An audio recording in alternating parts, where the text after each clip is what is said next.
Always you are bringing the atmosphere of God. But always God is inside you. But you are just speaking the God because you believe it. Why I'm saying you to just speak the word of God. When you speak the word of God, when you speak the word of God, when a word is in the mouth, your faith has to action over there.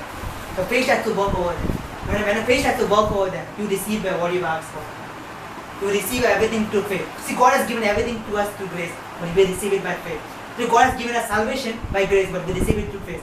The word of God says you have been saved by grace through faith. By His grace, but through your faith. I don't say it's your effort. You have just given a positive response. You have just given a positive response to His grace. Similarly, when God has given you prosperity, when you speak the word of God, you receive it by faith. You receive this good success by faith. You cannot receive this good success by your efforts, by your hard working or by everything. You can't receive it that way. You can only receive the good works. This good success only and only by speaking the word of God. You need to speak the word of God. You need to meditate upon it day and day night.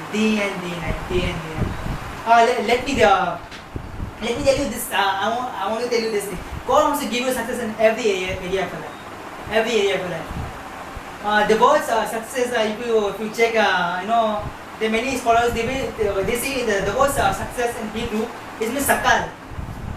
In Marathi it might be a laughing word, sakal. This is sakal. But in Hebrew the word sakal means, I'll tell you what the meaning of word sakal means. The word success. It means to have a certain wisdom. When you put it into action, it brings success. I'll repeat it once again. To have a certain wisdom, when you put it into action, it means success. Now I want to say you this thing. God wants to give you success in every area of your life. God wants to give you success in your personal life. God wants to give you success in family life. God wants success in your marriage life. God wants to give you success in business life. God wants to give you success in professional life. In every area of your life, God wants to give you success. In other words, I'll say God wants to give you a sakal in your marriage life. What do I mean by that? God wants to give you a sakal in your marriage life. In your marriage life. When I say this marriage life, God wants to give you a sakal in your marriage life. It means God wants to give you a certain wisdom to which when you put this action forth, it brings into success. What do I mean by this? I'll give an example. In terms of work. When you go for work, when you go for a job, maybe when you go for any work, God will give you a certain wisdom to which when you put it into action, you'll have success. This is called the word sakal, means success. Means to put God is going to give you a certain wisdom that when you put it into action, it brings success to you. What do I mean by it? It clearly means not hard working, but smart working. It doesn't mean hard learning, but smart learning. We need to be smart learners, not hard learners. People study a lot. They study hard. I don't want you to study hard. I want you to learn smart. I want you to work hard. I want you to work smart. This is principle of what is the word of God says. We need to work smart actually. Not work hard. No, if you work hard, it's just effort. But if you work smart, it's just grace over there. No, we need to work smart in every area of life. God is going to give you a sakal. God is going to give you a sakal, a certain wisdom, to which you put into action to bring success. I'll give an example. I'll give it in terms of marriage. Maybe you must say my marriage is messed up. It's ruining. My wife and me are not together. There are a lot of problems. You might be saying this thing, but I say God is going to give you a sakal. What does that mean? God is going to give you certain wisdom. When you put forth into action, it will bring success in your marriage life. God is going to give you certain wisdom. When you put forth into action, it will give you success there. And what does that mean? God is going to give you sakal in a marriage.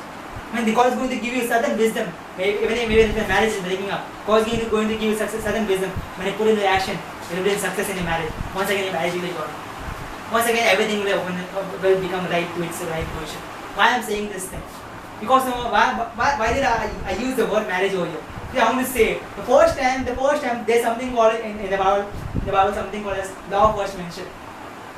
First time the word mentioned, the word success was mentioned for marriage only. I'll explain here where was the first word mentioned. In Genesis chapter 24 verse 12.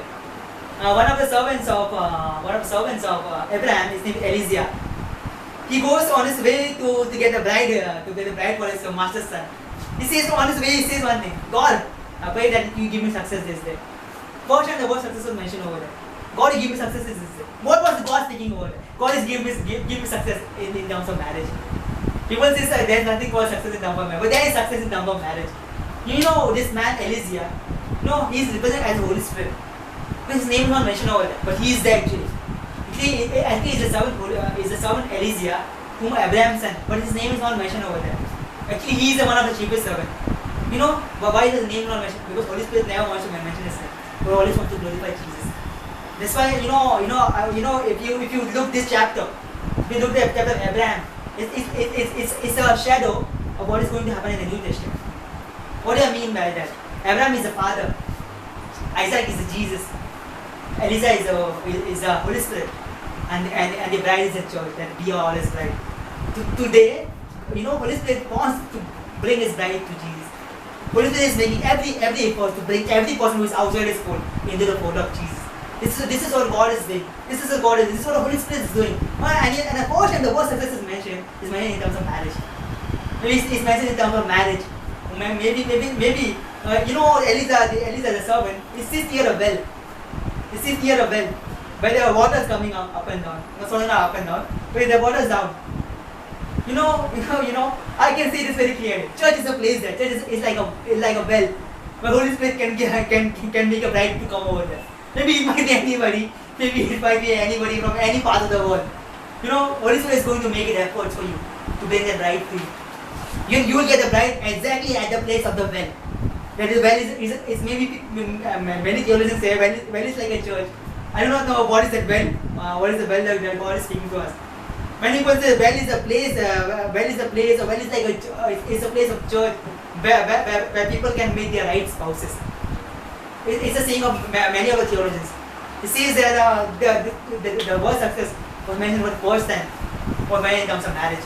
But God wants to give everybody a successful marriage. A success and a marriage is successful. Or the rest of the ministry gets successful. Many times the marriages are broken, their lives are broken. But God wants to give us success in marriage. That's why there's a mention. The first time, when there's something mentioned for the first time in the Bible, it's very important. So the word success is mentioned in terms of marriage. Actually today's my message is not on marriage. I don't teach much about marriage. But today I just want to say this thing. Maybe people may say a lot of things about the marriage, but I want to say this thing. God wants to give everybody a successful marriage. God wants to give everybody a very, very successful marriage. And He's going to make efforts for it. And He is the one who is going to send His Holy Spirit for it. In every marriage there is Holy Spirit present over there. He may be not be seen, but He may be unseen over there, but He is there over there. And God is going to do that for every marriage.